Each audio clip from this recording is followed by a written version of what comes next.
Welcome to the Not Too Shabby channel. My name is Dalise, but you might know me as Stamper Girl. Today we will be creating these wreath-shaped cards that are super symmetrical.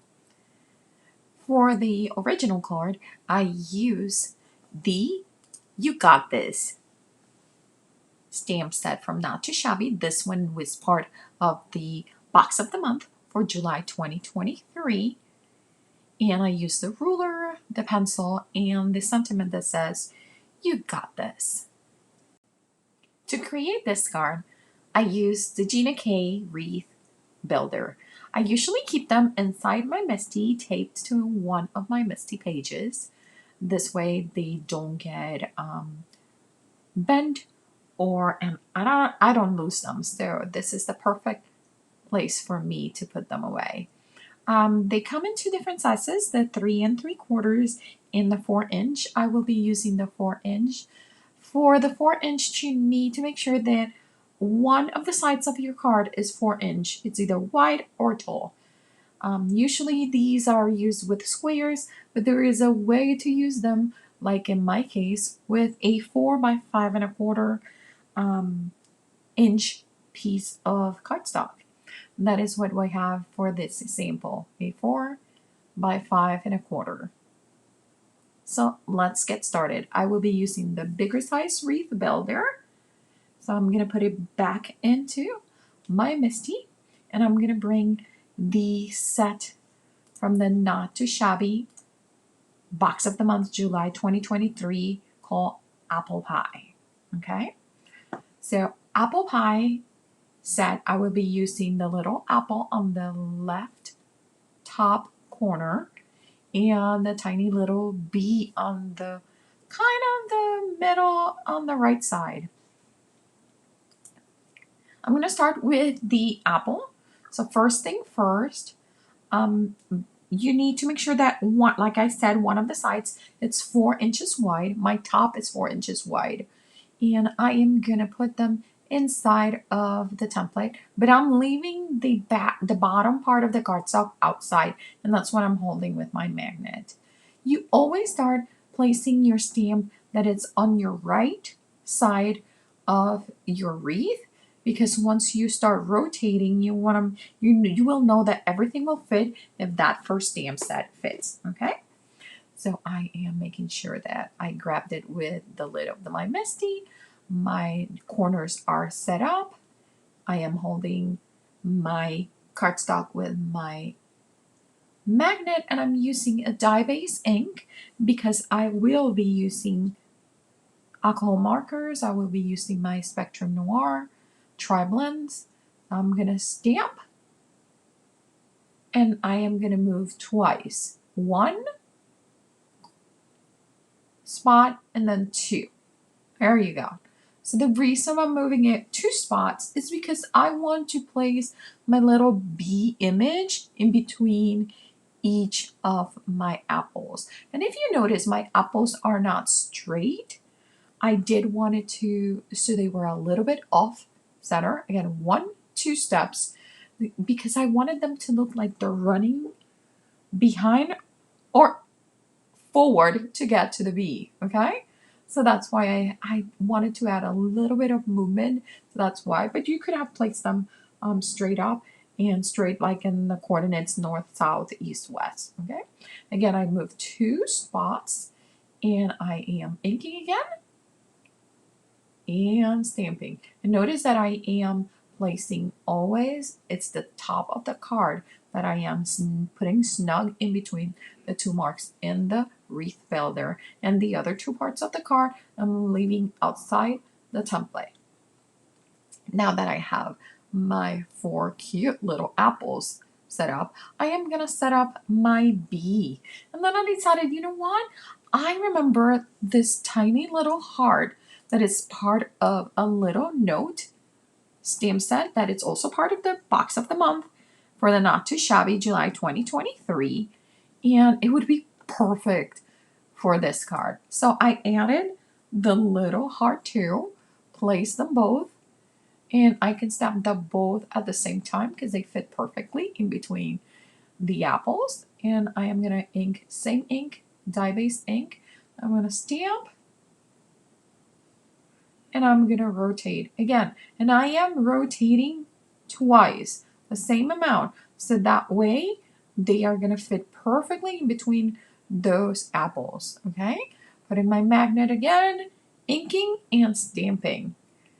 And I am going to do this to cover all 3 gaps that I have right now. So the good thing is that in this case, if you wanted to put something across from the bee and the apple on the other side, you could also put a different image there. So then you only have to rotate twice and you would be all completely stamped. But I want it to have this repetition of apple, heart, bee. Okay?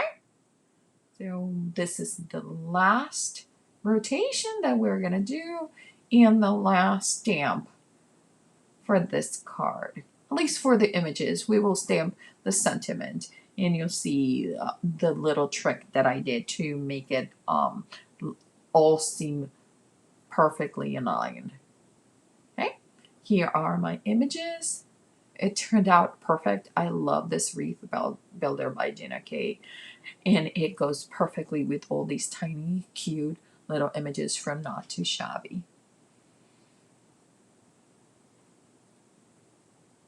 Let's put away my Misty. Bringing my cards so you can have a close-up look on what it looks like. There is the image. And now let's start coloring. Like I mentioned, I'm going to be using my Tri-Blend Spectrum Noir. This is the Tri-Blend Dark Red blend. And I am starting with my lightest color. And I am going to think that my light source is coming from the top. So I am going heavier in the bottom. And now I'm bringing my medium tone, same marker. This is what it's great about these markers. They have all 3 values in the same marker. So I don't have to be making a special blend. I know these 3 colors are going to go together perfectly. And then I'm bringing my light color after putting my darkest. And here is the blend. And I'm going to repeat this for the other 3 hearts. And then we will come with the green blend. This is the Alpine Green blend from the Tri-Blend from the Spectrum Noir. Same process. I'm starting with the lighter color.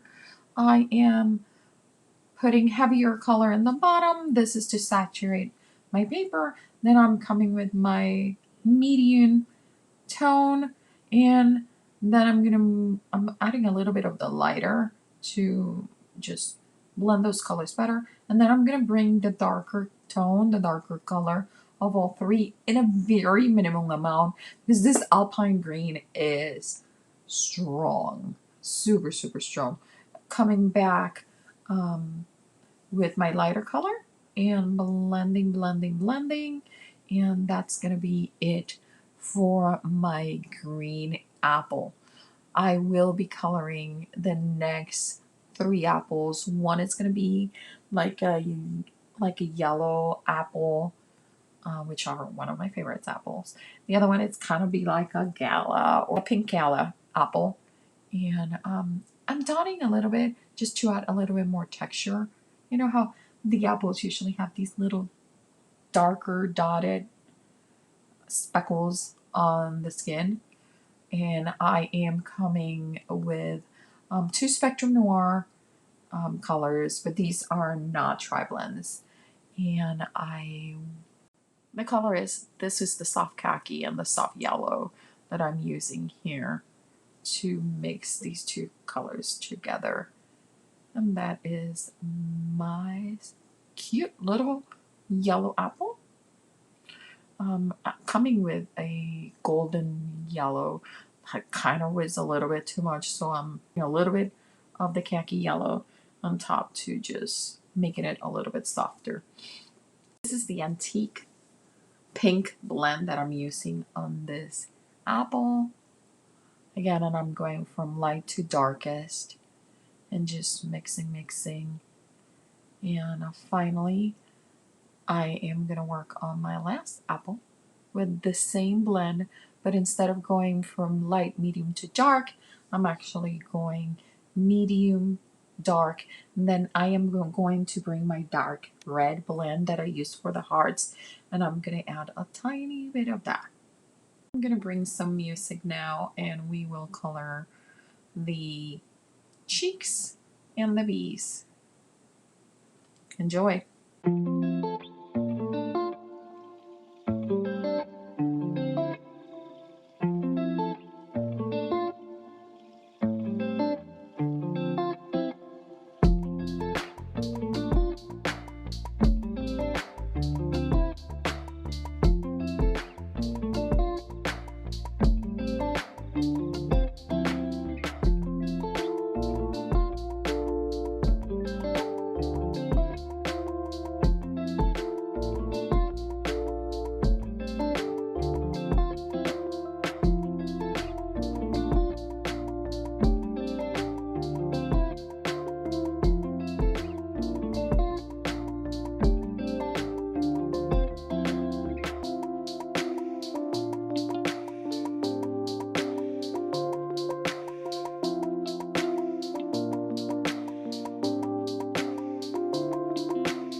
I am using the apple pie sentiment stamp set. You're sweet. I'm going to position it in my Misty, so I have my panel that is completely colored, and these stamps keep sticking on me, and I remember the little trick of using the eraser from a pencil, even a mechanical pencil, it doesn't matter, and you can move them without them getting stuck onto you. I am inking my stamp, and here it goes, and it's just perfect. I wanted just a little bit darker, so I stamped it twice. And I decided that it kind of was needing something, and I wasn't sure. And then I said, you know what? I love the lines that this card base has around it. They're kind of like a yellow golden, like almost the color of my bees. So I decided to follow with those lines. I'm bringing in my micro pen just to do the lines, but I am skipping the little bit of the end of the S, just like it's being squeezed into the lines, which I really like. And I made a tiny little heart after the word sweet. I think it's just a perfect finishing touch for that sentiment in this card. Is my ATG gun to attach this panel to my card base, and now adding the magic of a white gel pen. If you've never used a gel pen to add highlights to your cards, you really should try it. It just brings them back to life. I showcase both of the cards side to side. I love the way that they turn out. I think they're adorable. They're pretty easy to make, and you could really do a bunch of them in no time. I, at the last minute, decided, oh, this little honeys could use a little bit of glitter. I'm using a little bit of stickle glue, and this is like a yellow golden stickle. So the glittery part are iridescent. There's a couple that are golden, some that are white, but the base of the glue is a bit of a yellow undertone, which I think it's perfect for the bees. And I will give you a zoom into those so you can see the glittery goodness that this adds to the sweet peas. I love it. Love this card. If you give it a try, let us know and show us. Thanks for watching, and we'll see you soon.